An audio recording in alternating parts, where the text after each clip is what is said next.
کہف کے معنی غار کے ہیں۔ اس میں سورۃ کہف کا واقعہ بیان کیا گیا ہے، اس لیے اسے سورہ کہف کہا جاتا ہے۔ اس کی ابتدائی 10 آیات اور آخری 10 آیات کی حدیث میں بڑی فضیلت بیان کی گئی ہے۔ جو ان کو یاد کرے اور پڑھے گا وہ فتنہ دجال سے محفوظ رہے گا۔ جو اس کی تلاوت جمعے کے دن کرے گا تو آئندہ جمعے تک اس کے لیے ایک خاص نور کی روشنی رہے گی۔ اس کے پڑھنے سے گھر میں سکین تو برکت نازل ہوتی ہے۔ ایک مرتبہ ایک صحابی رضی اللہ تعالیٰ عنہ نے سورہ کہف پڑھی۔ گھر میں ایک جانور بھی تھا، وہ بھٹکنا شروع ہو گیا۔ انہوں نے غور سے دیکھا کہ کیا بات ہے، تو انہیں ایک بادل نظر آیا جس نے انہیں ڈھانپ رکھا تھا۔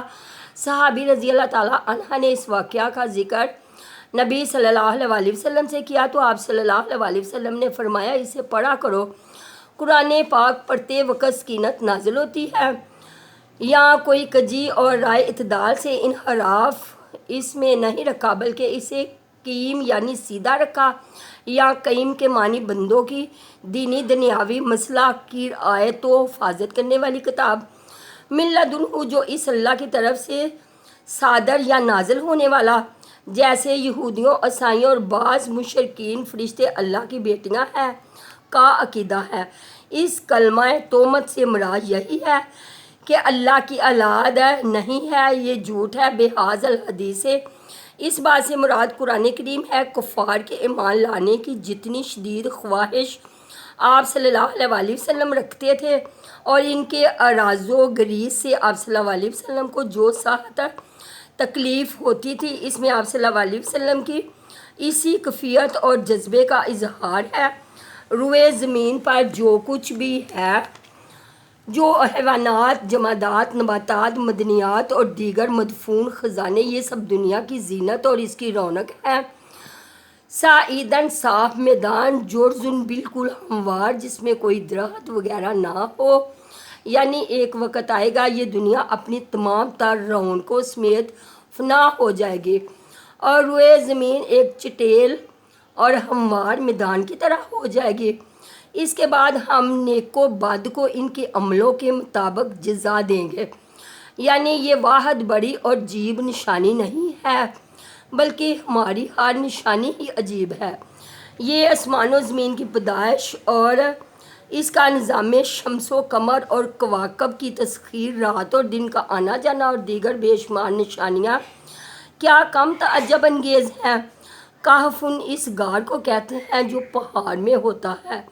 رقیم بعض کے نزدیک اس بستی کا نام ہے جہاں سے یہ نوجوان گئے تھے، بعض کہتے ہیں اس پہاڑ کا نام ہے جس میں غار واقع تھا، بعض کہتے ہیں رقیمن بمعنی مرفومن ہے اور یہ ایک تختی ہے لوہے یا سیسے کی جس میں اصحاب کہف کے نام لکھے ہوئے ہیں۔ اسے رقیم اسی لیے کہا گیا ہے کہ اس پر نام تحریر ہے۔ حالیہ تحقیق سے معلوم ہوا کہ پہلی بات صحیح ہے، جس پہاڑ میں یہ غار واقع ہے اس کے قریب ہی ایک آبادی ہے جسے ابو الرقیم کہا جاتا ہے، جو مرور زمانہ کے سبب الرقیم کی بگڑی ہوئی شکل ہے۔ یہ وہی نوجوان ہے جنہیں اصحاب کہف کہا گیا۔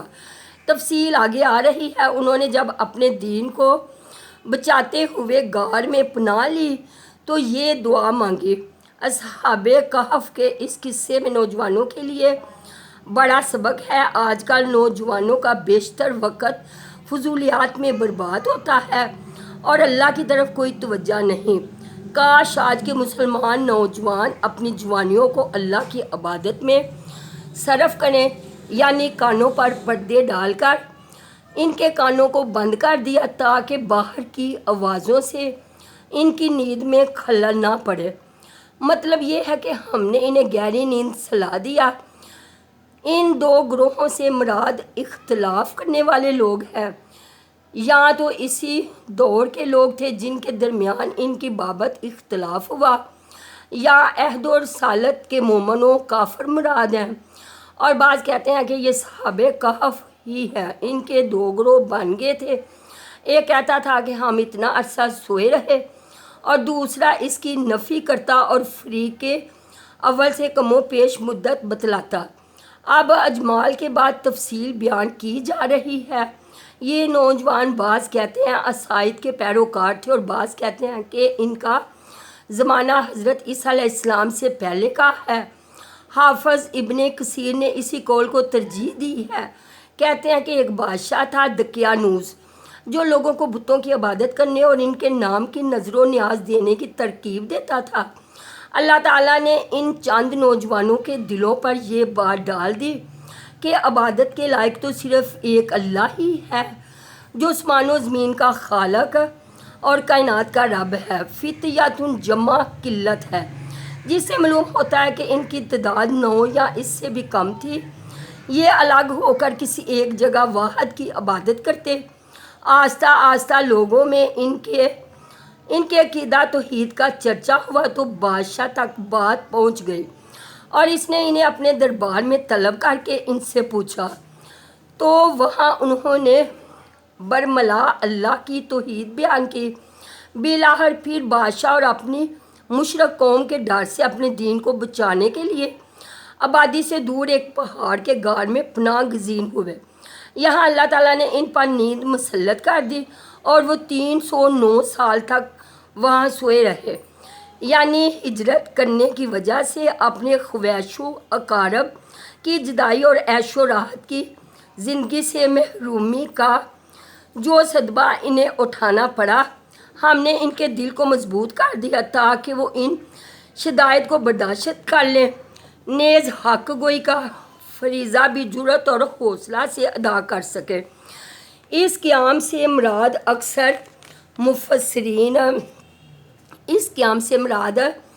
مفسرین کے نزدیک وہ طلبی ہے جو بادشاہ کے دربار میں ان کی ہوئی، اور بادشاہ کے سامنے کھڑے ہو کر انہوں نے توحید کا یہ واضح بیان کیا۔ بعض کہتے ہیں کہ شہر سے باہر آپس میں ہی کھڑے ایک دوسرے کو توحید کی وہ باتیں سنائی جو فردن اللہ کی طرف سے ان کے دلوں میں ڈالی گئی، اور یوں اہل توحید باہم اکٹھے ہو گیا۔ شتاتن کے معنی جھوٹ کے یا حد سے تجاوز کرنے کے ہیں، یعنی جب تم نے اپنی قوم کے معبودوں سے کنارہ کشی کر لی ہے تو اب جسمانی طور پر بھی ان سے علیحدگی اختیار کر لو۔ یہ اصحاب کہف نے آپس میں کہا۔ چنانچہ اس کے بعد وہ ایک غار میں جا چھپے۔ جب ان کے غائب ہونے کی خبر مشہور ہوئی تو تلاش کیا گیا، لیکن وہ اسی طرح ناکام رہے جس طرح نبی صلی اللہ علیہ وسلم کی تلاش میں کفار مکہ غار ثور تک پہنچ جانے کے باوجود، جس میں آپ صلی اللہ علیہ وسلم حضرت ابوبکر رضی اللہ تعالیٰ عنہ کے ساتھ موجود تھے، ناکام رہے تھے، یعنی سورج طلوع کے وقت دائیں جانب کو اور غروب کے وقت بائیں جانب کو کترا کے نکل جاتا، اور یوں دونوں وقتوں پر ان پر دھوپ نہ پڑتی، حالانکہ وہ غار میں کشادہ جگہ پر محاصرات تھے۔ فجوہا کے معنی ہے کشادہ جگہ، یعنی سورج کا اس طرح نکل جانا کے باوجود کھلی جگہ ہونے کے۔ ہاں، دھوپ نہ پڑے اللہ کی نشانیوں میں سے ہے۔ جیسے دقیانوس بادشاہ اور اس کے پیروکار ہدایت سے محروم رہے تو کوئی انہیں راہ یاب نہیں کر سکا۔